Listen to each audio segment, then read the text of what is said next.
Okay, இப்போ part 2ல் நம்ம என்னென்ன வாங்கியிருக்கோம்னு பார்த்தீங்கன்னா நியூட்ரி சாய்ஸ் பிஸ்கெட் வாங்கியிருக்கோம். ஸோ இங்கே எனக்கு கொஞ்சம் ஹெல்த்தியாக சாப்பிடுன்னு சொல்லிட்டு ஃபார் டைஜஸ்டிவ் பர்பஸ்க்கு நான் வாங்கியிருக்கோம். அப்புறம் ரஸ்க்கும் பெருசாக வாங்கியாச்சு. ஸோ எல்லாம் வச்சு சாப்பிட்லாம் அப்படின்னு.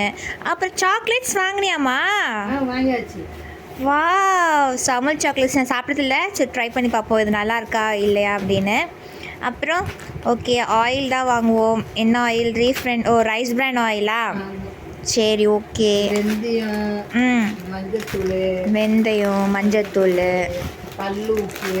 கல்லுப்பு, இட்லி பொடி வேற வாங்கியிருக்கான் வீட்டில் இருக்கும் போதே. இவன் எதுக்கு இதெல்லாம் வாங்கிட்டு வந்திருக்கான்? இது என்ன போட்டிருக்கான்? இது வந்து கஸ்டர்ட் பவுடர் நான் போட்டிருக்கேன். ஸோ கஸ்டர்ட் செஞ்சு சாப்பிட்லாம் அப்படின்னு சொல்லிட்டு கஸ்டர்ட் பவுடர் வாங்கிச்சு. அப்புறம் பான்யார்ட் குதிரைவாலி அரிசி உடம்புக்கு ரொம்ப ரொம்ப நல்லது. அப்புறம் இது அவ்வளோதாங்க. இவ்வளோ பொருள் வாங்கியிருக்கு. நெக்ஸ்ட் வீடியோவில் என்னென்ன வாங்கியிருக்குன்னு சொல்லிட்டு பார்க்கலாம்.